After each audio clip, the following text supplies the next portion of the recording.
السلام عليكم ورحمة الله وبركاته. وعليكم السلام ورحمة الله وبركاته. إن الحمد لله والحمد لله على الذات عظيم عن الصفات كبير الشان جليل القدر رفيع الوقاع الأمر الجليل البرهان ونشهد أن لا إله إلا الله وحده لا شريك له ونشهد أن سيدنا وسندنا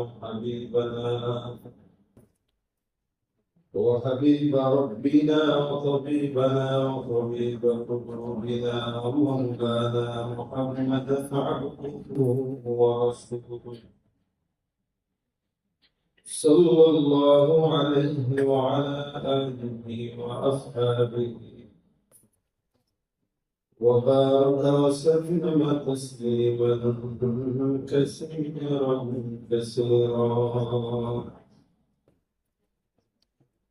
الذي أرسله الله تعالى بالحق بشيرا ونذيرا وداعيا إلى الله بإذنه وسراجا منيرا أما بعد فأعوذ بالله من الشيطان الرجيم بسم الله الرحمن الرحيم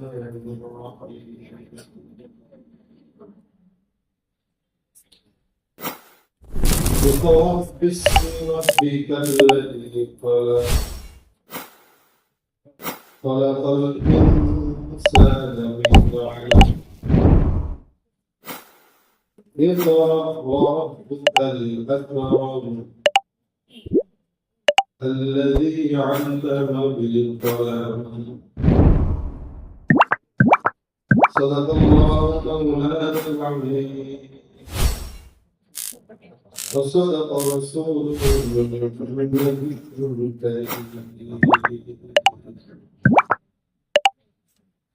وقال النبي صلى الله عليه وسلم عليكم بالقرآن فإنه فهم العقل والحكمة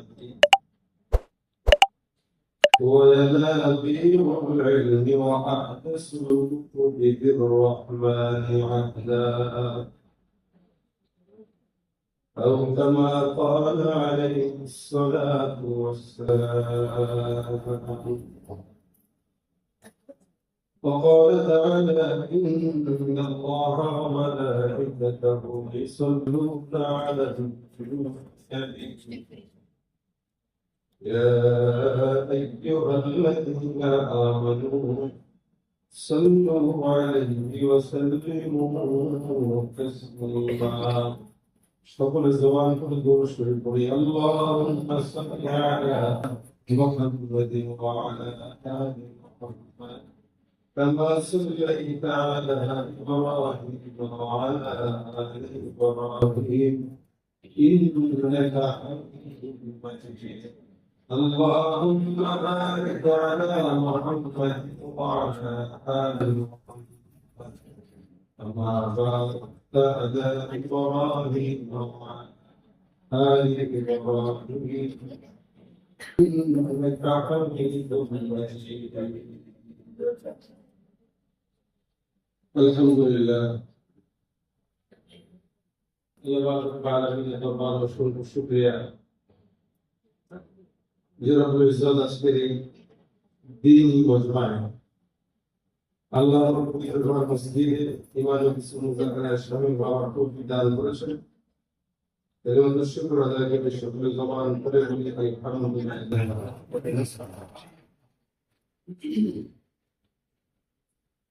যেহেতু মাদ্রাসার প্রোগ্রাম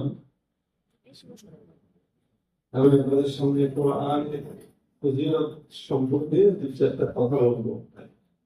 আল্লাহ পাক আমাদের এই কথাগুলো বোঝার তৌফিক দান করুন। আমিন।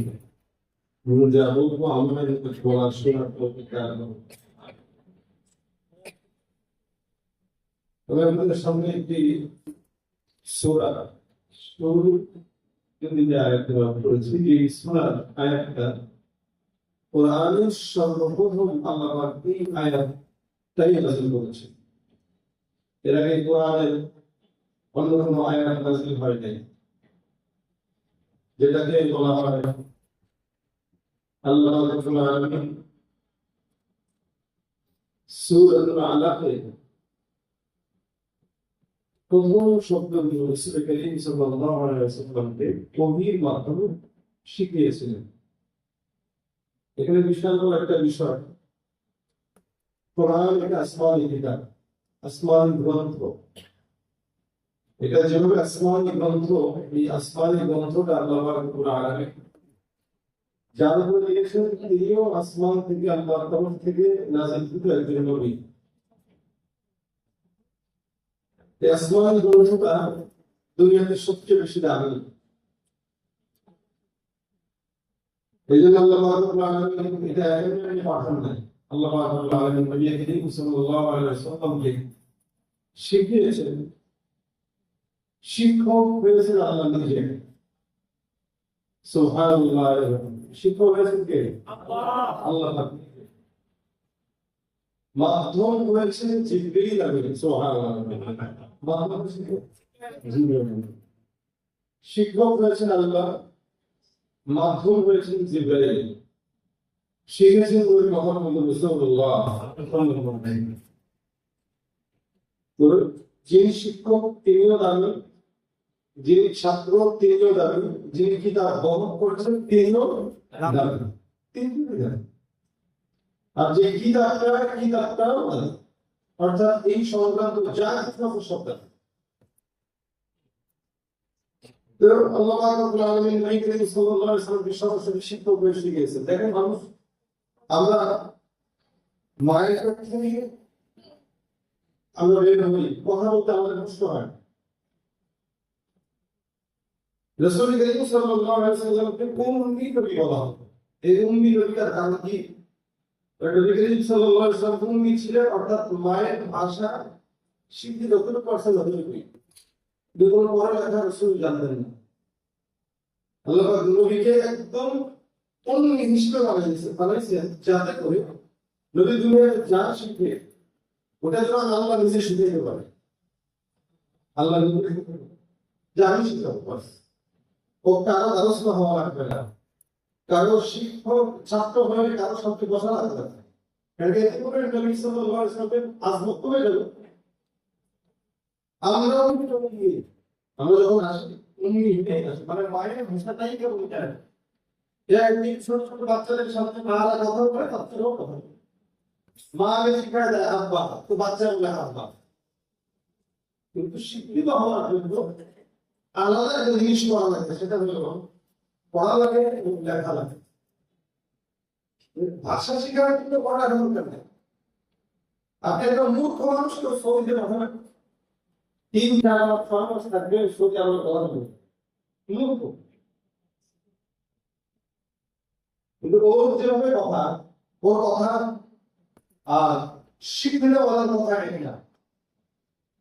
অবশ্যই খরচ ওই টাকা দেবে, আর শিখতে হবে আপনি তুলুস ইয়াদের হাত অথবা রিয়াল। একটা কোরআনের ভাষা, একটা আঞ্চলিক ভাষা। আঞ্চলিক ভাষা যেটা, ওটা যে কেউ যখন তখন শিখতে পারে, এটা কিন্তু কোনো জায়গায় ভর্তি হওয়া লাগে না। কিন্তু যেটা শিক্ষা, ওটার জন্য প্রতিষ্ঠানে ভর্তি হওয়া লাগে, শিক্ষকের রাস্তা হতে লাগে, লেখা লাগে, পড়া লাগে। নবী করিম সাল্লাল্লাহু আলাইহি ওয়াসাল্লাম আল্লাহ পাক সম্পূর্ণ উম্মি বানিয়েছেন, কোনো লেখাপড়া জানতেন না, লেকিন মায়ের ভাষা জানতেন। এই জন্য আল্লাহ রাব্বুল আলামিন বলেন, আল্লাহ রাসূল সাল্লাল্লাহু আলাইহি ওয়াসাল্লাম বলেন, আল্লামানি রাব্বি ফাআহসানা তা'লিমা ওয়া আদাবানি রাব্বি ফাআহসানা তা'দিবা। নবী করিম সাল্লাল্লাহু আলাইহি ওয়াসাল্লাম বলেন, আল্লামানি রাব্বি ফাআহসানা তা'লিমা। আল্লাহ পাক রব্বুল আলামিন দুনিয়ার জমিনে যা কিছু শিখিয়েছেন এগুলো আল্লাহ নিজে আমার শিক্ষক হয়ে নিজেই আমাকে সব এলেন শিখিয়ে দিয়েছে। ওয়া'আদাবানি রাব্বি ফাআহসানা তা'দিবা। আল্লাহ রাসূল সাল্লাল্লাহু আলাইহি ওয়াসাল্লাম বলেন, আমার আল্লাহ যত আদব আছে, যত আখলাক আছে, চরিত্র আছে, এই সব আখলাক আর চরিত্র আমার মাওলা নিজে আমাকে নিজের ভাবে শিখিয়েছে। ওস্তাদ হয়েছেন আল্লাহ, আল্লাহ নিজে কখনো শিখিয়েছে আদব, আখলাক, এলেম, যা কিছু বলেন সব শিখিয়েছেন কে? আল্লাহ। সব শিখিয়েছেন কে? কাকে শিখিয়েছেন? নবীকে।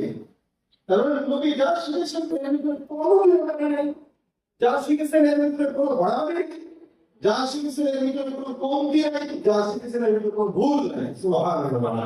তাহলে শিক্ষকটা আল্লাহ, শিক্ষকটা আল্লাহ। এখানে শুরু হলে কোরআন আল্লাহ নিজে আমাকে শিখিয়েছেন। সেই ক্ষেত্রে এই কোরআনের কারণে আল্লাহ হাবিব সাল্লাল্লাহু আলাইহি ওয়াসাল্লাম বলেন, কোরআনের এই আলাইকুম বিল কোরআন, রাসূল বলেন তোমাদের কোরআন শিক্ষা করা উচিত। নবী বলেছেন তোমাদের কোরআন শিক্ষা করা উচিত। কেন উচিত? আল্লাহ নবী বলেন, ফাইন্নাহু ফাহমুল আকলি ওয়া নূরুল হিকমা। রাসূল সাল্লাল্লাহু আলাইহি ওয়াসাল্লাম বলেন, এলেম তোমাদের এই কারণে শিখা উচিত, তোমাদের কোরআন এই কারণে শিখা উচিত, কেননা এটা আকলের বিবেকের একটি খোরাক। মানুষের প্রত্যেকটা জিনিসের খোরাক আছে, পেটের খোরাক হলো ভাত খাওয়া, ঠিক তেমনই ভাবে আকল বিবেকের খোরাক একটা আছে। তাহলে কোরআন যদি কেউ শিখে তো আল্লাহ পাক তার বিবেকের খোরাক হিসেবে কোরআন দিয়ে দেবেন। সুবহানাল্লাহ। তাহলে বিবেক যদি কোরআন খাদ্য খায়, ওই বিবেক নষ্ট বিবেক হতে পারে না।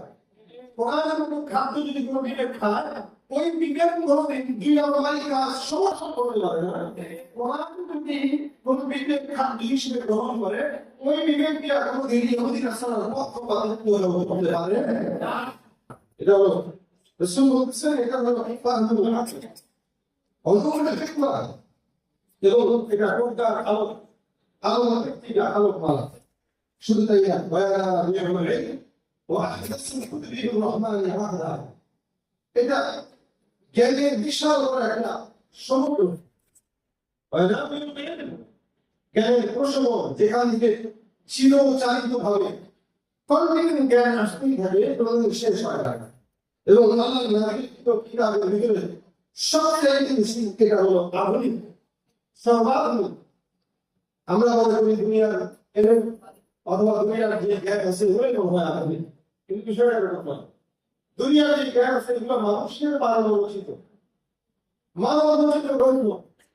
যেমন বাংলা বলেন, ইংরেজি বলেন, অঙ্ক বলেন, ভূগোল বলেন, ইতিহাস বলেন, বিজ্ঞান বলেন, ডাক্তার, সায়েন্স যা বলেন, এগুলো সব মানবের বিবেকের ভিতর চিন্তা করে করে করে করে বানিয়েছে। কিন্তু কোরআন এটা কোনো মানবের চিন্তার কোনো বিষয় নয়। এটা আল্লাহ পাক রব্বুল আলামিনের তরফ থেকে তানজিলুম মির রাব্বিল আলামিন। লাকারাত দিয়েছে নাযালা বিহি রূহুল আমিন। আল্লাহর তরফ থেকে নাযিলকৃত কিতাব নাযিল হয়েছে রূহুল আমিন। জিবরিল এটাকে নাযিল বহন করেছে এবং আলা কলবিক আল্লাহ রাসূল সাল্লাল্লাহু আলাইহি ওয়াসাল্লাম বলেছেন এটা বহন করেছে জিবরাইল, নাযিল করেছে আল্লাহ এবং বসায় দিয়েছেন রাসূল করিম সাল্লাল্লাহু আলাইহি ওয়াসাল্লাম। সুবহানাল্লাহ। তিনটা জিনিস না, আসমান থেকে নাযিল হয়েছে, বহন করেছে জিবরিল ফেরেশতা, আর বসায় দিয়েছেন মুহাম্মদ রাসূলুল্লাহ জিবরাইল। যার কারণে আল্লাহ নবী সাল্লাল্লাহু আলাইহি ওয়াসাল্লামের কিতাব এই কোরআনের সিরায় ঢুকছে, কিয়ামত পর্যন্ত এই কোরআনটা এভাবেই থাকবে। একটা নোক্তা, একটা জবর, একটা জের পর্যন্ত কেউ পরিবর্তন করার দুঃসাহস করতে পারবে হবে? দেখেন, অথচ অন্যান্য যে কিতাবগুলো আছে এগুলো যখন আল্লাহ পাক নাযিল করেন, তো এগুলো নবীদের উপরে দিয়ে আল্লাহ পাক রব্বুল আলামিন বুঝা দিয়েছেন, হে মুসা এটা তোমার, এই কিতাবটা তুমি নাও, নিয়ে এটার উপর আমল করো, এটা দায়িত্ব তোমার, আমার না। আল্লাহ ঈসাকে যখন দিয়েছেন বলেছেন এটা দায়িত্ব তোমার, আমার না। আল্লাহ দাউদকে যখন দিয়েছেন বলেছেন দায়িত্ব তোমার, আমার না। কিন্তু নবীকে যখন দায়িত্ব দিয়েছেন বলেছেন দায়িত্ব তোমার না, দায়িত্ব আমার। দেখেন, আদম থেকে ঈসা পর্যন্ত যত নবীকে দিয়েছে বলেছেন দায়িত্ব তোমাদের, আমার না। এই কিতাব সংরক্ষণ করবা তোমরা, কিতাবের আমল করতে পারবা তোমরা, আমল করবাও তোমরা, যতদিন তোমরা থাকবা কিতাব থাকবে, তোমরা না কিতাব না। কিন্তু কোরআন দায়িত্ব তোমার না, দায়িত্ব আমার। তুমি তো থাকো, তুমি না থাকলেও কেমন পর্যন্ত থাকবে। কার মাধ্যমে? এই ছোট ছোট রেস্টুরেন্টে পড়নে বলা হচ্ছে, এরা কিছু বলতে না, ঠিক মতো কথা বলতে পারে না, কিন্তু আল্লাহ কোরআন 30 পারা তাদের সিরায় আল্লাহ ঢুকে গেছে। কেন? ওই আল্লাহ বলছেন দায়িত্ব আমার, যার যাদের দায়িত্ব আমার, এই কোরআন বলে আল্লাহ তুমি মনকে সিরা দিতে একটা দায়িত্ব দেন। আল্লাহ কোন প্রধানমন্ত্রী সিরা এটা ঢুকায় সংরক্ষণ করে না, আল্লাহ বাদশাহকে নাম সিরা দিতে ঢুকায় এটা সংরক্ষণ করে। সুবহানাল্লাহ। এটা বুঝার জিনিস, কোরআন বুঝার জিনিস, এটা আল্লাহ কয়ে দেয় এটা বুঝার জিনিস হইলো যাদের ভিতরে দিচ্ছে এরা কেউ বুঝে না, কিন্তু এরা সংরক্ষণ করবে। এই কারণে আল্লাহ মুসা নবীকে যখন কিতাবটা দিয়েছেন, সুন্দর করে আল্লাহ হাতের মধ্যে ধরায় দিলেন। ঈসাকে যখন কিতাব দিলেন, ধরায় দিলেন, দাউদকে যখন দিলেন ধরায় দিলেন, সবার মধ্যে আল্লাহ সুন্দর করে কিতাবটা ধরায় দিলেন, বলে যাও এই কিতাবের দায়িত্ব তোমাদের, যতদিন তোমরা থাকবা কিতাবের আমল থাকবে, তোমরা না কিতাবের আমল থাকবে না। মুহাম্মদ রাসূলুল্লাহ সাল্লাল্লাহু আলাইহি ওয়াসাল্লাম আল্লাহ যখন বিসমি রাব্বিকাল্লাযী খালাক এই আয়াতটা নাযিল করে আপনার আমার পয়গম্বরের সিনার মধ্যে কোরআনটা ঢুকাই দিয়েছিলেন। আল্লাহ এই কোরআনটা একটা, দুইটা, তিনটা, চারটা আয়াত করে করে আমি আল্লাহ এই কোরআনটাকে আপনার সিনার মধ্যে সুন্দর করে ঢুকাই দিলাম। এটা এখান থেকে ব্যবহার করার যোগ্যতা কারণ এটা আপনার সিনার থেকে ঢুকাই আমাদের একদম কারণ এটা একটা কোরআন, এই কোরআনটা যদি কেউ আপনার জবানে যদি আপনি তেলাওয়াত করেন, কেউ অন্য জবান দিয়ে তেলাওয়াত করে, কথা ঢুকতে হবে তার জবান দিয়ে তেলাওয়াত করেন। আল্লাহ নবী সাল্লাল্লাহু আলাইহি ওয়াসাল্লাম বলেন যে কেউ তেলাওয়াত করবে এটা এমন তার কোরআন অন্য সব কিতাব তেলাওয়াত করে সব এরকম পাবে না যে 10টা একটা করে 10টা করে রেখে, কিন্তু আল্লাহ কোরআনটাকে এরকম তেলাওয়াত করে দিয়েছেন যার কারণে প্রতি অক্ষরে অক্ষরে আল্লাহ 10টা করে রেখে দান করে দিয়েছে। এটা কোরআনের আজমত, এটা কোরআনের সম্মান মর্যাদা, যার কারণে আল্লাহ রাসূল সাল্লাল্লাহু আলাইহি ওয়াসাল্লাম বলেন তোমরা কোরআন বেশি বেশি শিখো, কারণ এটা বিবেকের ঘোড়া, এটা ইলমের প্রসঙ্গ, এটা অনেক বড় একটা আল্লাহ মুজিজা, যেটা রাসূলুল্লাহ থেকেও এখন পর্যন্ত এই মুজিজা আল্লাহ রাব্বুল আলামিন দিয়েছে। কেমন পর্যন্ত নবী করিম সাল্লাল্লাহু আলাইহি ওয়াসাল্লাম এই জীবন্ত মুজিজা আল্লাহ রাব্বুল আলামিন দিয়েছেন। এই কারণে নবী করিম সাল্লাল্লাহু আলাইহি ওয়াসাল্লাম তেলাওয়াতকারী মর্যাদা কথা বলেছেন। কেউ যদি তেলাওয়াত করে আল্লাহ রাব্বুল আলামিন ক্ষমতা সওয়াব দান করেন, কোরআনের কারণে বান্দা বড়রামি হয়ে যায়। সাহাবী নাফি রাদিয়াল্লাহু তাআলা এমন একজন সাহাবী ছিলেন যিনি মক্কা আর তায়েফের গভর্নর হিসেবে পালন করেছেন। আমি নবরের জামানায় ওমর যখন মদিনার বাদশা খলিফা মুসলিম এদিক দিয়ে মক্কা লিডারকে তায়েফের লিডারকে লিডার করে রাখেন। হযরত আমিরুল মুমিনিন একবার মক্কার পাশে কোন একটা জায়গার মধ্যে আসলেন সফরের জন্য। আসার পরে মক্কা আর তায়েফের তিনি গভর্নর ছিলেন। মক্কা তায়েফের গভর্নরটা ওমর রাদিয়াল্লাহু তাআলার সঙ্গে দেখা করার জন্য নিয়োগ করলেন।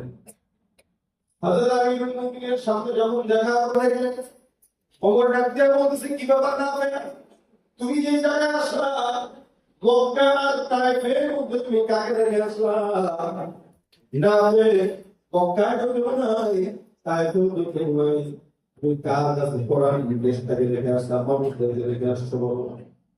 উদাহরণস্বরূপ এই এলাকার ভিতরে আমার চেয়ারম্যান আছে, এই চেয়ারম্যান যদি কোনোদিন 20 দিনের সফর দেশের বাইরে যায় তাহলে ইউনিয়ন পরিষদের সমস্ত কাজ স্থগিত হয়ে যাবে। যার কারণে সে এমন একজন ব্যক্তিকে দায়িত্ব দেওয়া যায় তার অবসর ওই লোকটাই যেন সকল কাজ করতে পারে না।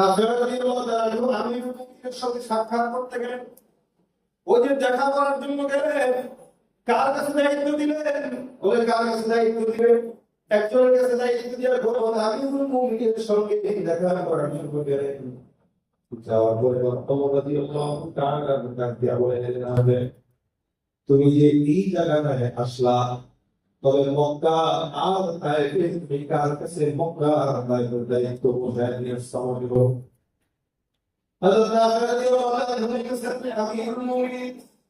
আমি যার কাছে আছি আমি মক্কা তুমি আপনার সঙ্গে দেখা করার জন্য আসলাম মক্কা তাইফের দায়িত্ব আমি যার কাছে আসলাম সে একজন গোলাম ওই গোলামটাকে কিছুদিন আগে আমরা তাকে আজাদ করে দিয়েছি স্বাভাবিক ভাবে একজন গোলামের সম্মান বেশি একজন আজাদের সম্মান বেশি হ্যাঁ আজাদ একটা স্বাধীন মানুষের সম্মান বেশি গোলামকে রাস্তাঘাটের বাজারে বেচা কিনা করা যায় যার কারণে আজাদ কোনো মানুষের সমাজের মধ্যে থেকে মাসালা হলো গোলামের পিছনে কোনো আজাদ বলা মানুষের নামাজ কিন্তু হয় না যেমন নাকি মূর্খর পিছনে কোনো শিক্ষিত আলেমের নামাজ হয় না নামাজের ক্ষেত্রে আলেম করবে আলেমের পিছনে নামাজ সাধারণ পাবলিক দাঁড়িয়ে আলেমরা অশুদ্ধ না সে যখন জানা গেছে কোন আলেম আছে আলেম তার পিছনে একটু জানতে পারবে না কারণ আলেম এখানে বেশি আফজল শুদ্ধ না আলেম এখন একজন নারী আছে যারা অশুদ্ধ ও তারা অশুদ্ধ বলাই হলো হদি পর্দা এবং হদির জন্য কারণ তারা অশুদ্ধ আমি গোলাম সে একজন গোলাম তোমার বলছেন গোলামের কাছে তুমি মক্কা আমার কাছে ভালো লাগে না এই কথাটা আমি মুমিন বলে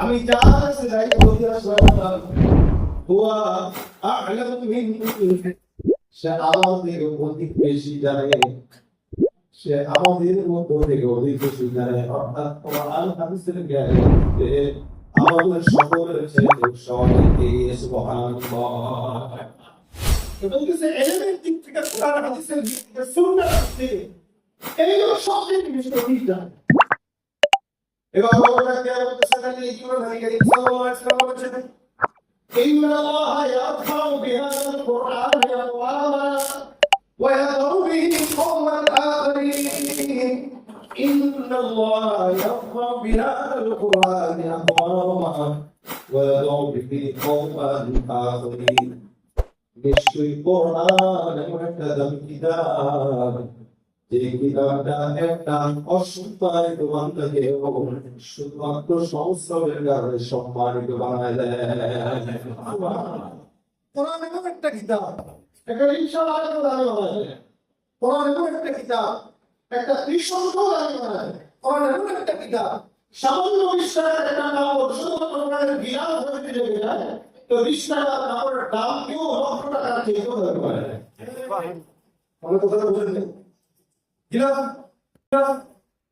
এটা গিলাফ 50 টাকা কিন্তু এই কাপড় আপনারা এই কাপড়টা আপনাদের পায়ে দিয়েছে এটা হচ্ছে একটা হিসাবই এটা আমরা কিছু গায়ে কিন্তু কোরআনের গিলাফ আপনার পায়ে আপনি যত সালাম দিলেন কেন দিলেন শুধুমাত্র সংস্কারের কারণে আর কোনো কারণে স্বাভাবিকভাবে আপনাদের সময় হেঁটে অবশ্যই গায়ে পা লাগে বুঝলেন কিন্তু একটা আলেমের গায়ে হাত হলে গায়ে পা লাগার সাথে কি হবে মুছে দেয় চুমা খায় সালাম দেয় কেন ওরে শুধু ইনসান না ও সৃষ্টির ভিতরে সবচেয়ে দামি ইনসানটা বুকের ভিতরে এই কারণে তার সব এই জন্য আল্লাহ ইয়াহফাযু বিহাদাল কুরআনি আকওয়ামা ওয়া ইয়াদউ বিহি কওমান আখরিন কোরআন এমন একটা কিতাব যে কিতাবটার কারণে সবচাইতে নির্ভুল বান্দা এবং আল্লাহর দরবারে দাবি হয়ে যায়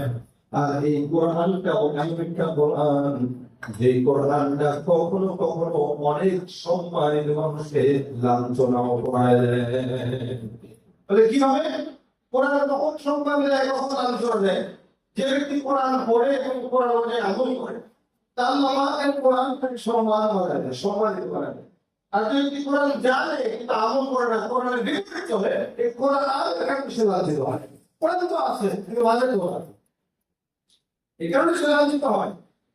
কোরআন কোনো জাতিকে সম্মানিত বানায়, আবার কোরআন কিছু জাতিকে একদম কোরআনের মতো ভাবে বোঝায় যায়। কেন? ও কোরআনের যে হক আছে ওই হক ঠিক করা যায় না। এই কারণে এই জন্য কোরআন যদি কেউ তেলাওয়াত করে, এই কোরআনের স্বাদ হলো অনেক উত্তম স্বাদ। আর কোরআন যদি কেউ তেলাওয়াত করে, এই তেলাওয়াতের কারণে আল্লাহ প্রতি অক্ষরে 10টা করে নেকি আল্লাহ কোরআন দান করেন। এই জন্য নবী করিম সাল্লাল্লাহু আলাইহি ওয়াসাল্লাম বলেন, কোন বান্দা যদি আলিফ লাম মিম শব্দ তিনটা একসঙ্গে উচ্চারণ করে, আমার আল্লাহ তিনটা শব্দ অক্ষরের কারণে আল্লাহ 30টা নেকি বান্দাকে দান করে দিবে। এটা একটা কোরআনের অন্যতম মজা, তাই না? যে কোনো ভাবে আল্লাহ রাব্বুল আলামিন কোরআনের কারণে বান্দাকে সম্মানিত করে। এই জন্য নবী করিম সাল্লাল্লাহু আলাইহি ওয়াসাল্লাম বলেন, কেউ কোরআন তেলাওয়াত করবে, মান ক্বারা من كتاب الله تعالى فله به حسنات والحسنة بعشر أمثالها। আল্লাহ নবী বলেন, এক অক্ষর বলল আল্লাহ আপনি হিদায়াত করবেন। আল্লাহ রাব্বুল আলামিনের হাবিব সাল্লাল্লাহু আলাইহি ওয়াসাল্লাম বলেন, কোরআন যদি কোন বান্দা শিখে আর শিখায়, আল্লাহ নবী বলেন, খায়রুকুম মান তাআল্লামাল কুরআন ওয়া আল্লামা। সুবিদের ভিতরে আসমানের নিচে জমিনের উপরে সবচাইতে দাম বান্দা হলো ওই বান্দা শুধু কোরআন শেখা আর শেখানো।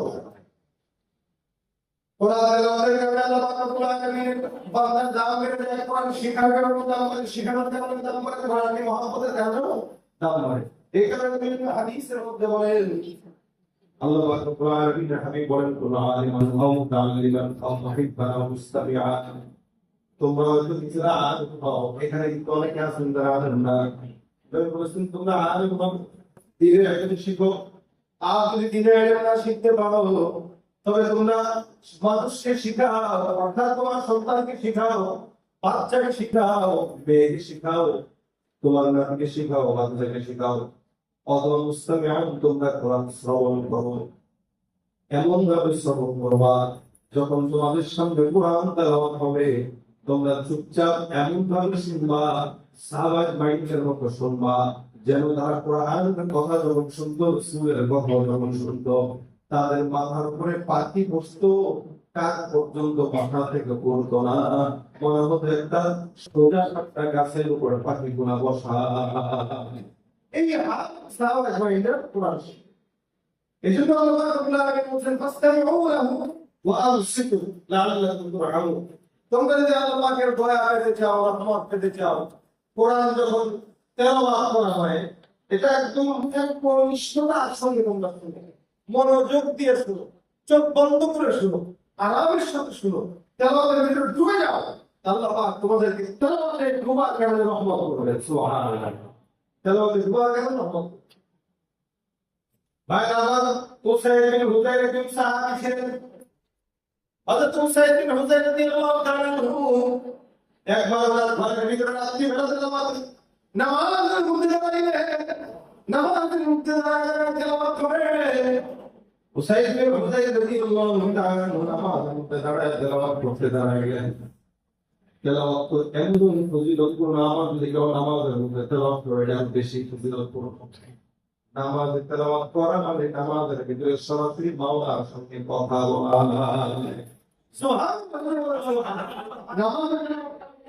আল্লাহর সাথে কথা বলা। মুসা নবী সাল্লাল্লাহু আলাইহি ওয়াসাল্লাম, আল্লাহ রাব্বুল আলামিন বলেছেন, মুসা তুমি জানো, তুমি আল্লাহর সাথে কথা বলো, তোর পাহাড়ে আসা লাগে, স্যান্ডেল খোলা লাগে, নির্দিষ্ট টাইম আছে, নির্দিষ্ট দিন আছে, কথার একটা নির্দিষ্ট সীমা আছে। এরকম না যে ঘন্টার পর ঘন্টা বলতেছে। হ্যাঁ, মুসা আল্লাহ বেশি কথা বলেছেন, যার কারণে তার নাম মুসা কালিমুল্লাহ। আল্লাহ বলেছেন, ওয়া কাল্লামাল্লাহু মুসা তাকলিমা। মুসা আল্লাহর সাথে বেশি কথা বলেছেন। কিন্তু জানো এটা যখন পাইছেন, যখন বলছেন, তখনই বলছেন, এরকম না। আল্লাহ পাক ডাক দিয়ে বলেন, মুসা তোমার সঙ্গে আমি যখন মন চায় তখন কথা বলি নাই। তুমি যখন মন চাইছে কথা আমি বলছি বিষয়টা এরকম না, নির্দিষ্ট সময় আছে, নির্দিষ্ট জায়গা আছে। এ মুসা, তুমি কি জানো আমি আল্লাহ পাক কোন নবীর উম্মতকে এতটা সম্মানিত করি নাই, কিন্তু এই দুনিয়ার মধ্যে এমন একটা নবীর উম্মত আসবে যারা যখন মন চাবে আমি আল্লাহর সঙ্গে তখনই কথা বলতে পারবে। আল্লাহ আল্লাহ মুসাফির বলে আল্লাহকে খারাপ আপনার সাথে কথা বলবে যখন তুমি চাই তখন কথা বলবে। আল্লাহ বলে হ্যাঁ স্যার, এটা হলো আজকের জামানার পয়গম্বর মুহাম্মদ রাসূলুল্লাহ সাল্লাল্লাহু আলাইহি ওয়াসাল্লাম এর আসহাবুল্লাহ এরা পাঁচ ওয়াক্ত নামাজের ফজরের নামাজের দ্বারা কেউ করে আলহামদুলিল্লাহ রাব্বিল আলামিন, সওয়ালের মধ্যে দাঁড়িয়ে কেউ করে আলহামদুলিল্লাহ রাব্বিল আলামিন। আল্লাহ নামাজের মধ্যে দাঁড়ায় দাঁড়ায় যখন বলবে আলহামদুলিল্লাহ রাব্বিল আলামিন, আমার আল্লাহ নামাজের মাধ্যমে বান্দার সঙ্গে জবাব দিয়ে বলে আমি জানি রব্বি। আল্লাহ পাক রব্বুল বান্দাকে আল্লাহ পাক নামাজের মধ্যে জবাব দিয়ে দেয়, তাই বান্দা আমার প্রশংসা করতেছে। আল্লাহ বান্দা যখন বলে আল্লাহ রহিম, আল্লাহ পাক বলেছেন আলাইহি আব্দি, এবার আল্লাহ পাক রব্বুল আলামিন একটা একটা করে আয়াতের জবাব দিয়ে বান্দার সঙ্গে নামাজের মাধ্যমে কথা বলে। নামাজ এমন একটা ইবাদত, কারণ নামাজের মধ্যে কোরআন তেলাওয়াত করা লাগে। কেউ নামাজে কোরআন তেলাওয়াত দিয়ে প্রত্যেকে দীর্ঘ নামাজ আদায় করে। বান্দার সাথে আল্লাহর সাথে কথা বলার জন্য কোনো পর্দা থাকে না। আল্লাহর মুসা সঙ্গে আল্লাহর কথা বলতে প্রায় ৭০,০০০ নূরের পর্দা আমি আল্লাহ রেখে দিয়েছি। এতগুলো নূরের পর্দা ভেদ করে তুমি আমার সাথে কথা বলো, কিন্তু আমার আগে যখন কথা হবে ৭০,০০০ একটা পর্দা রাখি না।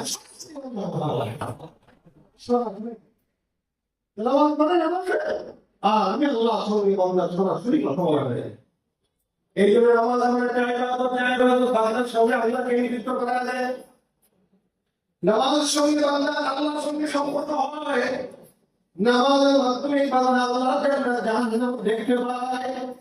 নবী করিম সাল্লাল্লাহু আলাইহি ওয়াসাল্লাম নামাজে তেলাওয়াত করতেন, সাহাবারা নামাজে তেলাওয়াত করতেন। তেলাওয়াতটা এমন ফজিলত, নামাজের মধ্যে আরো বেশি ফজিলত। সাহাবাদের হালত যেরকম হয়ে গেছে, যুদ্ধের ময়দানে পায়ের মধ্যে তীর বিঁধে গেছে, আমার তীর খোলা যায় না, কি করবে? ব্যথার কারণে কেউ তীর টান দিয়ে করবে সামর্থ্য নাই। নামাজের মধ্যে দাঁড়া করাই গেল, কারণ জানে নামাজের মধ্যে দাঁড়া করাই গেল হুশ থাকবে না। নামাজে দাঁড়াবে আপনার টান দিয়ে সকলে মিলে ধরে তীরটা বের করে ফেলল। এবার আমাদের দাঁড়া করাই দিলেন, নামাজ পড়তেছেন, তেলাওয়াত করতেছেন, তেলাওয়াতে এত মজা, নামাজের তেলাওয়াতে এত গভীর হয়ে গেল। নামাজের পর সাহাবারা ডাকতে, ও ভাই দেখো তোমার পায়ের তীর কোথায়? সাহাবী আমার পায়ে হাত দিয়ে দেখে নাই, তীর কোথাও নাই। ডাক দিয়ে বলো ভাই আমার তীরটা খুঁড়ে গেল। তো তুমি নামাজের মধ্যে যখন দাঁড়াইছো কোনো কিছু খেতে পাও না। সাহাবী বলে আল্লাহর কসম তেলাওয়াতে এত মজা, এই তীরের বের করার আঘাত যত বেশি কষ্টের, আল্লাহর কোরআনের তেলাওয়াত তার চাইতে অধিক মজা। এত মজাদার তেলাওয়াত যার কারণে আবু জাহেল অভ্যাস এটা শোনার জন্য পাগল ছিল। আল্লাহ রাসূল সাল্লাল্লাহু আলাইহি ওয়াসাল্লাম তেলাওয়াত করতেন নামাজের ভিতরে গভীর রাতে। পয়গম্বর নামাজের ভিতরে যখন তেলাওয়াত করতেন, নবী করিম সাল্লাল্লাহু আলাইহি ওয়াসাল্লামের তেলাওয়াত শোনার জন্য পাগল। আবু জাহেল অভ্যাস এটা সবাই মক্কার ভিতরে ঘোষণা করে দিল, মুহাম্মদ এই জায়গায় তো মুহাম্মদের তেলাওয়াত শোনার জন্য তার বাড়ি মদিনা থেকে বলতে পারবে না। ঘোষণা হয়ে গেল মুহাম্মদের তেলাওয়াত শোনা নিষিদ্ধ। রাত যখন গভীর হয়, আল্লাহ নবী নামাজের ভিতরে তেলাওয়াত করে আসি আল কুরআনুল হাকীম ইন্নাকা লামিনাল মুরসালিন আলা সিরাতিন মুস্তাকিম। আল্লাহ নবী সাল্লাল্লাহু আলাইহি ওয়াসাল্লাম নামাজের ভিতরে তেলাওয়াতে দাঁড়িয়ে গেলেন। আবু জাহেল অভ্যাসে শীতল করে দিল, তেলাওয়াত শুনতে না আসে। কিন্তু রাত যত গভীর হয়, এবার আবু জাহেল মনে মনে কয় আমি কিন্তু নেতা নিষিদ্ধ করলাম আমি, তার মানে মনে হয় এই জায়গায় গেও আর তেলাওয়াত শুনতে যাবে না। আবু জাহেল মনে মনে ভেবে ভেবে তারপরে চলে গেল মুহাম্মদের ঘরের কিনারায়। আল্লাহ নবীর ঘরের কিনারায় যখন যায়, এবার তেলাওয়াত শুনতেছে, কান্না লাগে এত মজা। আবার একদিকে কিছুক্ষণ যখন সময় বের হইল, একই চিন্তা আল্লাহ রাসূলের ঘরের কিনারায় চলে যায়। আবার একই চিন্তা অনেকবার করে তারপরে রাসূলের ঘরের কিনারায় চলে যায়। না, আমি তো গভীর হয়, গভীর হতে হতে সময় সারি হবে হবে না। ওই সময় এবার সবাই চিন্তা করলো, আমরা এই জায়গায় সবাই চলে আসলাম পয়গম্বরের তেলাওয়াত শোনার জন্য। আসলে কি নামাজ হলো তেলাওয়াত শেষ হয়ে গেল, তাহলে সবাই সবার বাড়িতে চলে যাই। সবাই চিন্তা করে যাতে বাড়ির রাস্তা শেষ হলো, এখন সময় সারি হয় নাই, আলো ঘুরে বেড়ায় অন্ধকার। আবু জাহেল আত্মারি এবার অন্ধকারের ইব্রাহিমের সঙ্গে আরেকজনের মোলাকাত হয়ে যায়। ডাক দিয়া বলে, তুমি কে? আবু জাহেল বলে, আমি মুক্তার লিডার। আবু জাহেল বলে, তুমি এই জায়গায় কে বসছো? বলে, দেখতে আসলাম তোমরা কেউ মুহাম্মদের তেলাওয়াত শুনতে আসছো কিনা। তুমি দেখতে আসছো? না, দেখতে আসলাম, কারণ আমি নিষিদ্ধ করছি। তুমি কেন আসছো? আমি তো চিন্তা করলাম দেখে না ঠিক আছে কিনা। এখন একটা লোক একটা বলতে পারে আমাকে, ভাই শুনছি কি দেখতে গেছো না কিন্তু আমার শুনতে গেছো, তো সেটাই শুনতে যাই খবরদার কাউকে বলা যাবে না, বুঝতে দেওয়া যাবে না। তো ধরা যায় একদম চলাম আমাদের বাসায় চলে যাই। এবার যেতে যেতে আরেকজনের সঙ্গে দেখা, এবং করে 4-5 জনের সঙ্গে দেখতে যাওয়া হয়ে গেল। এবার বাকিরা রাখতে আমরা কি করলাম, লিডার মোহাম্মদের করার কিনারা কি করে, যে আমাদের নিশ্চিত করে শোনা যাবে না, সেই মোহাম্মদের ঘরের কিনারায় ওর কাছে নিয়ে যায়। তোমরা কেমন আছো? মক্কায় তোমাদের বিচার হবে, আসামির কাঠ করে তোমাদেরকে দাঁড় করাবো। সবাই ডাক্তার কয়, আমরা তো তেলাওয়াত শোনার জন্য আছি, মিথ্যা কথা বলবো মুহাম্মদের রাসূল। লেকিন আবু জাহেল তুমি স্বীকার করো, তুমি যাও মুহাম্মদের ঘরের কিনারায়। আবু জাহেল ডাকতে আমার ভাই, আল্লাহর কসম করে বলছি, এই দুনিয়ার দুনিয়ার কিন্তু হাজার হাজার শুনে ভিতরে মুহাম্মদের তেলাওয়াতের মজা এত বেশি, এই তেলাওয়াতের মজা আল্লাহর কসম আর কোনো জায়গায় পাওয়া যায় না। যার কারণে গভীর রাতে মুহাম্মদের তেলাওয়াত শুনে মক্কা চলে এসেছে। দেখেন আল্লাহর তেলাওয়াত শোনার জন্য আবু জাহেল পর্যন্ত হাজির হয়ে গেছে। উসাইদ বলে, আমি নামাজের ভিতরে ঘোরাফেরা করব, উঠানে কিন্তু আমার একটা সন্তান ঘুমানো। রাতের বেলা হাতের জন্য যখন আমি উঠলাম তেলাওয়াত করব, নামাজের মধ্যে বিশাল মজার তেলাওয়াত করলাম, তেলাওয়াত শেষ করতে পারতেছি মন চায় না। এমন সময় লক্ষ্য করলাম উঠানের মধ্যে আমার এই বাধা ঘোড়াটা আছে, এই ঘোড়াটা কেমন যেন পাগলের মতো বারবার লাফানো শুরু করে দিয়েছে। আমি তেলাওয়াত করতেছি, নামাজের ভিতরে ঘোড়াটা লাফায়। আমার সন্তানকে ওই জায়গায় শোনা, আমার সন্তান ঘুমানো, আমার সন্তান ঘুমানো, এদিকে আমি তেলাওয়াত করে যত সামনে আগায় তত ঘোড়াটা লাফায়। আমি কি করবো? তেলাওয়াত যখন শেষ হয়ে যায়, যখন চলে যায়, ঘোড়ার লাফানিটাও বন্ধ হয়ে যায়। আবার তেলাওয়াতে যায়, আবার ঘোড়াটা লাফায়।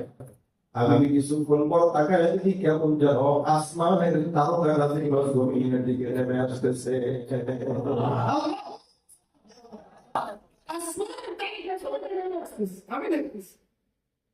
আমি ভয় পেয়ে গেলাম, কিরে কি আসমানের তারকা কি নামতেছে?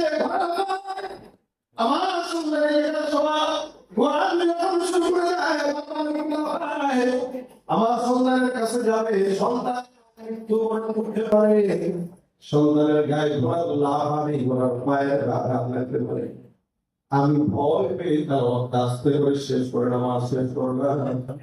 ফজরের নামাজের সময় পয়গম্বরের মসজিদে নববীর মধ্যে আমি যাই জিজ্ঞাসা করলাম, আমি ভয় পেয়ে আমার পয়গম্বরকে ডাক দিয়ে বললাম, ইয়া রাসূলুল্লাহ, আল্লাহর নবী আর ছিল কেউ যদি সকালবেলা ফজরের নামাজ আদায় করতে যেতেন, পয়গম্বর সুন্দর করে সাহাবায়ে বাইনদেরকে গ্রহণ করে সামনে নিয়ে বসতেন আর বলতেন, আজকে রাতে আমি এই স্বপ্ন দেখেছি, তোমরা কে কোন স্বপ্ন দেখেছো আমি নবীকে বলো।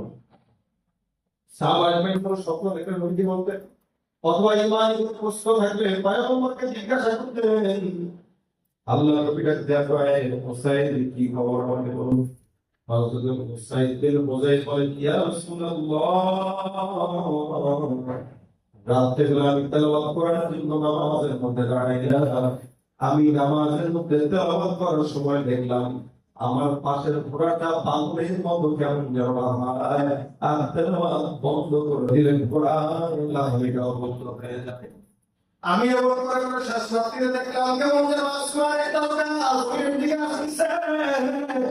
নবী আমার ডাকতে বলে, হুসাইন, আল্লাহ কসম করে বলছি, তুমি নামাজের মধ্যে উঠেছো, নামাজ তোমার তেলাওয়াতটা আল্লাহর কাছে আসমানের ফেরেশতাদের কাছে এত পছন্দনীয় হলো, তোমার তেলাওয়াতে আসমানের ফেরেশতারা শুনলো, ওই আসমানের ফেরেশতারা জমিনের মধ্যে শাসন করে দিয়েছে। আল্লাহর কসম করে বলছি, হুসাইন তুমি যদি তেলাওয়াতটা বন্ধ না করতা, মদিনার প্রতিটা গলিতে একটা সেকেন্ডে একটা জায়গাতেও কোন জায়গায় থাকতো না, আসমানের সব ফেরেশতারা জমিনে তোমার তেলাওয়াত শুনতে পাগল হয়ে যেত।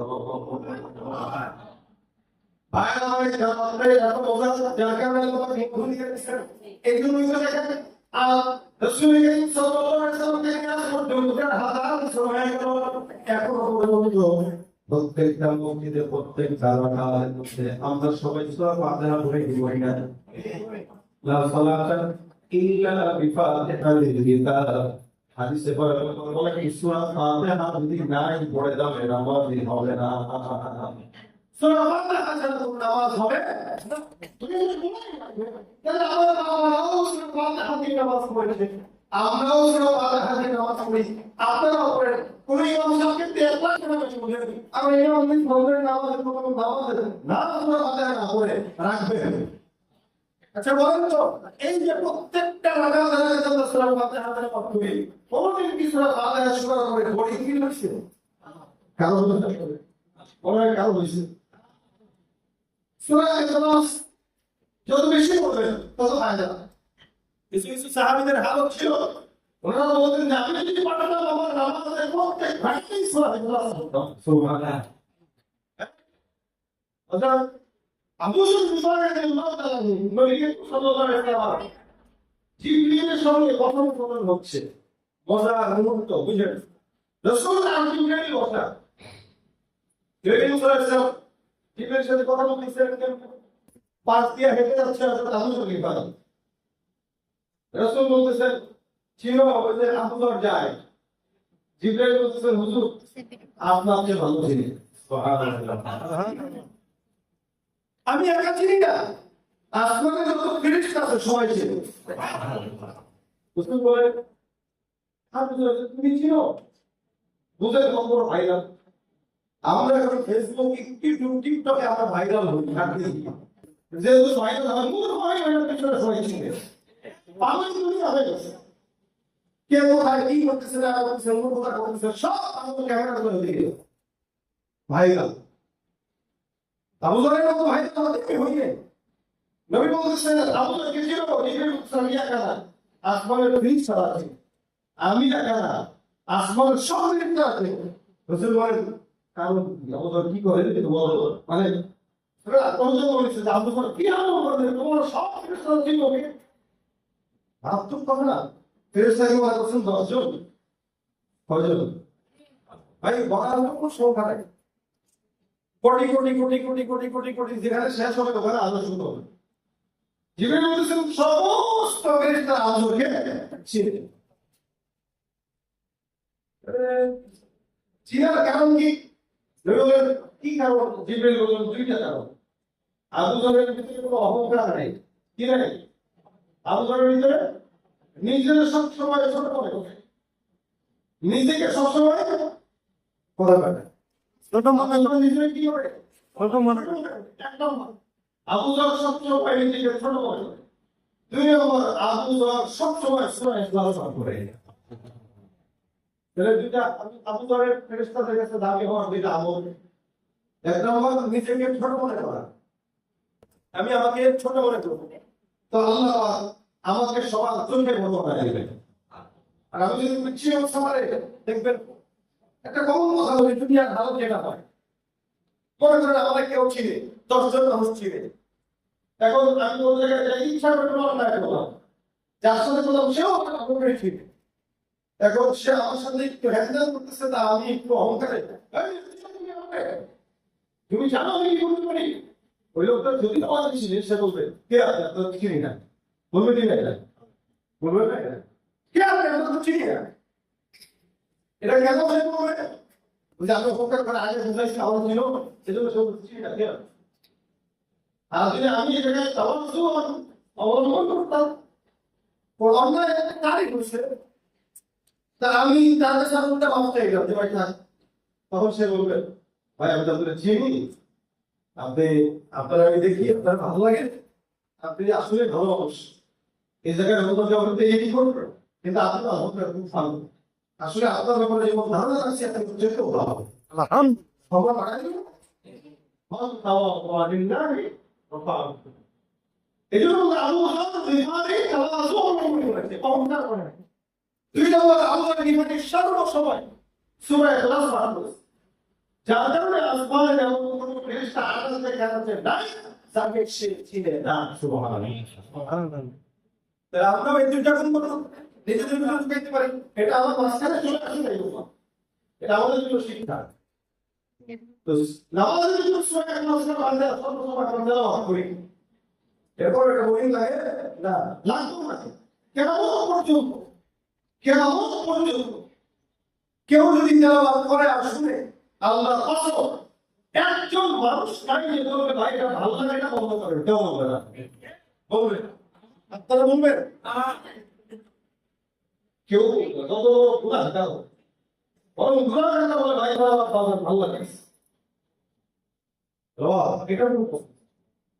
এই জন্যই তেলাওয়াত এই কোরআন শিখা উচিত আমাদের, উচিত না রোজ মসজিদে যদি কোরআন শিক্ষা আসর না থাকে তা আপনাদের উদ্যোগে আপনারা করেন, অথবা মাদ্রাসায় আপনাদের বাচ্চাদেরকে আপনারা পাঠান, আপনি engineer, doctor, school, college, varsity, ব্যবসা সব কোনো সমস্যা নেই, দুনিয়া আপনারও লাগে আমারও লাগে, দুনিয়ার পাশে যদি প্রত্যেক দিন 1 ঘন্টা 10টা মিনিট 20টা মিনিট আল্লাহ কোরআনের বিষয়ে নিজের সময়টা একটু দেন, আশা করা যায় এই সময় এই কোরআন আপনার জন্য সুপারিশ করে জান্নাতের ফয়সালা করবে। সুবহানাল্লাহ। এটা সংসারে গেলেও শান্তি, সংসারে গেলেও শান্তি, ঘরে বাইরে সব জায়গায় শান্তি দিতে পারে একমাত্র গ্রন্থ আল কোরআন। ঠিক কিনা বলেন? সমাধান চাও যদি জীবনে মরণে, ফিরে যাও বুঝে নাও চোখ রাখো কোরআনে, তবেই পাবে শান্তিতে ঠিকানা, তবেই পাবে শান্তিতে ঠিকানা, যদি মেনে নাও তুমি মনে প্রাণে, সমাধান চাও যদি জীবনে মরণে, ফিরে যাও খোঁজে নাও চোখ রাখো কোরআনে, এ তো চির অম্লান চির মুক্তির রাত, এই যে মহামানী খোদার কালামের বাগ, এই দুনিয়ায় সেই দুনিয়া, এই দুনিয়ায় সেই দুনিয়া, মুক্তি পাবে তুমি জানে, সমাধান চাও যদি জীবনে মরণে, ফিরে যাও খুঁজে নাও চোখ রাখো কোরআনে, এ বাণী সকলের নয় শুধু মুমিনের, যারাই চলবে মেনে ফল পাবে কোরআনে, ঘরে বলো কি পারাসে বলো, ঘরে বলো কি পারাসে বলো, অশান্তি দূর করে শান্তি আনে, সমাধান চাও যদি জীবনে মরণে, ফিরে যাও বুঝে নাও চোখ রাখো কোরআনে। তাহলে সবকিছু সমাধান দিতে পারে কোরআন। এই কোরআন নিজের জীবনে ঠিক করার চেষ্টা করেন, যারা ব্যবসা বাণিজ্য করেন, চাকরি করেন, চাকরির পাশে প্রতিদিন 1 ঘন্টা, আধা ঘন্টা, 20-25 মিনিট কোরআনের পিছনে সময়। কেউ যদি কোরআন শিখতে যেতেও পারা যায়, কোরআন তার জন্য সুপারিশকারী হয়ে যাবে। সুপারিশকারী হয়ে যাবে। কোরআন বলতে আল্লাহ এটা আমাদের আত্মক সম্মান দিয়েছে। এই জন্য আমরা এখানে যারা আছি নিজেরাও শিখবো, নিজের বাচ্চাদেরকেও কোরআন শিখাবো। স্কুলে কোনো ওই যে বললাম একটা কোনো মহিলা মাদ্রাসায় অথবা কোনো পুরুষ মাদ্রাসায় আপনার বাচ্চাকে 1 ঘন্টার জন্য পাঠান, বাস কোরআন শিখবো। এই অন্তত আল্লাহর কাছে জবাবদিহিতার জায়গাতে পাবো, বলতে পারবেন যে আমরা শিখে চেষ্টা করছি ভাই আজকে আয়ুবিনি তাহলে আমরা চেষ্টা করতে পারি, কবুল করবেন তো। অন্তত এই চেষ্টাটাও যদি করে আমাদের জীবনটা করে। অধিকাংশ যুবক ছেলেরা আছে যারা কোরআন জানে না, কোরআন জানে না, যারা এখন সাহেবের কাছে বলে আমরা আপনাকে চাই, দিবে না? অবশ্যই অবশ্যই অবশ্যই। এই জন্য আমরা চাই কোরআন শিখবো এবং কোরআন এর উপরে আমল করার চেষ্টা করবো। বলেন আমিন। আল্লাহ আমাদের সকলকে তৌফিক দান করুন। কোরআন পড়া এবং বোঝার তৌফিক দান করুন। কোরআনের সাথে থাকার তৌফিক দান করুন। আল্লাহ আমাদের সকলের সিরাজে কোরআনের নূর দান করুন। আমিন। এই আজকের প্রোগ্রাম থেকে 10 জন যদি কোরআন শিখার নিয়ত করে যায়, কামিয়াবি এই জায়গাটা। আলহামদুলিল্লাহ আমাদের এই সুন্দর একটি আয়োজন মসজিদের ভিতরে হয়েছে। আজকে আপনাদের সম্মানিত অন্য আলোচক আছেন, প্রধান অতিথি যিনি আছেন কেন্দ্রের আলম হক সাহেব, মাশাআল্লাহ হযরত চলে আসছেন এবং হেদায়েতুল্লাহ নবী সাহেব, আলহামদুলিল্লাহ হযরত আলোচনা করবেন। ওলামা একদম গুরুত্বপূর্ণ কথা বলবেন, তারপরে পেশা বুঝে আসবেন, নবী সাহেব আসছেন। এক একজনের আলোচনা থেকে যেটা সমস্যা ও জিনিসটা আমরা এখান থেকে নেওয়ার ফিকির করবো। আল্লাহ পাক আমাদের সকলকে বরকতময় বকরিশে বরকত দান করুন, যা বলবো শুনবো আমল করার তৌফিক দান করুন। আমার তৌফিক ইল্লা বিল্লাহ। আসসালামু আলাইকুম ওয়া রাহমাতুল্লাহি ওয়া বারাকাতুহু।